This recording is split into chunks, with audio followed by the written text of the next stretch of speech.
I was curious what you think your journalism students' biggest struggle is, and what do you do to like get them through that? So I teach this class. I'm teaching this class this semester, Issues in 21st Century Writing. And the first assignment was, and it's pretty much about what happened to the magazine field over the past 15 years. And the first assignment is that they had to do an autopsy of a magazine that died and figure out why it died. The hardest thing in the world to get across to them was that if they called people, or if they wrote people, and asked people to talk to them, people would talk to them. It was the most difficult thing for them to imagine.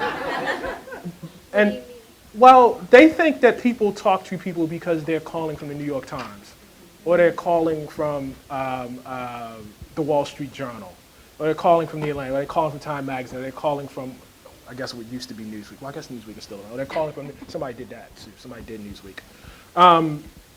They think like that's why people talk. Well, that certainly helps people to talk. I mean, certainly if you call from a reputable place, people are more likely to talk. But that's not why people, talk. People talk because they want to talk. People talk because they're flattered that someone is listening to them. People talk because they're flattered that someone is interested in them. And if you are at a magazine that, like one of my kids, one of the best ones I got was on YM. No one here remembers YM, do you? You remember YM? All right. It's a great piece. It's a great, great piece. It's all about why YM died. And if you worked at YM, 10 years ago, and no one's talking about YM anymore, and someone calls you up and says, can we talk about YM? Well, of course, I'd love to talk about YM. It broke my heart. I used to love YM. But they think that they think that the label is what makes the person. They don't understand that it's you that makes it. It's you that, it's you making the call. It's you reaching out. It's your effort that's ultimately going to get, people to talk. It's not,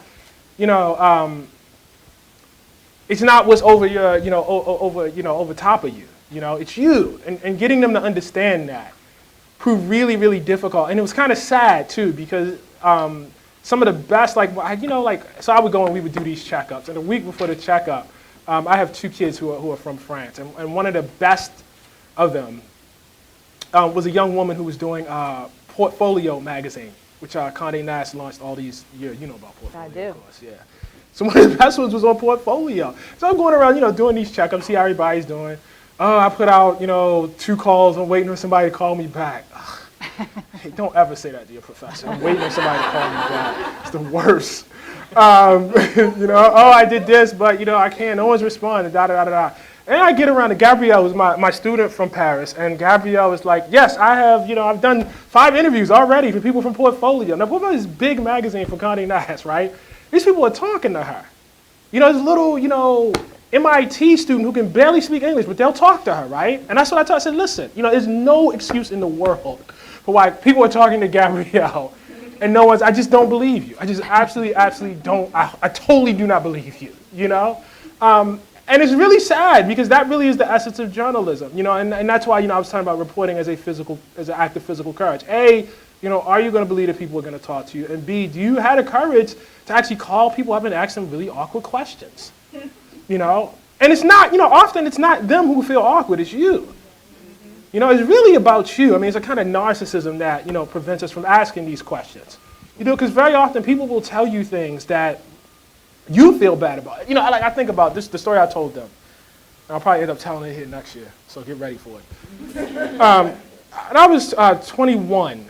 I caught wind of this story in D.C. And what was happening was people who were being evicted from their homes who haven't paid their rent. The people who were doing the eviction were hiring homeless people to do the evictions. So any editor who's ever written a headline loves that right away. Homeless people doing evictions, awesome. And a friend of mine had told me this was happening, but there was no proof that it was happening. I made the mistake of telling David Carr, who was my editor at the time, that this was happening. Get that story, go get it, right now. Right now. Well, where do I start? I don't know, you go find it. It's not my problem. I'm not a writer, I'm an editor. Go find it. So I drove down, to one of the homeless shelters in DC. And I thought, I should just walk up to somebody and say, do you do evictions? And I was getting ready to do it, and I said, no, that's crazy, drove home. Next day, came into the office, wasn't working on anything. But I have this story that might be out there. Got in the car, went back down there. got all of my nerve up, got out of the car, went up to this guy and said to him, "Excuse me, do you do evictions?" And he looked at me and said, "Nah, I don't, but that guy over there does." And I went over and I told, "Do you do it?" "Yeah, I do." And yeah, there are a bunch of us. And this guy over here comes and gets us. And it totally opened up. And it was the easiest story in the world. I went and rode out, saw them do the evictions, and nobody had any problem. Everybody wanted to talk. It was my issue. I didn't want to be awkward. It had nothing to do with them. They didn't feel awkward at all. They were happy. Their names were going to be in the paper. Somebody was interested in their story. It was me. The awkwardness was me. And to get people to understand that your desire to not report is really a kind of laziness, is really a kind of narcissism, is really, really hard to get across. It's really hard to get across. So that's the hugest challenge by far. Other questions?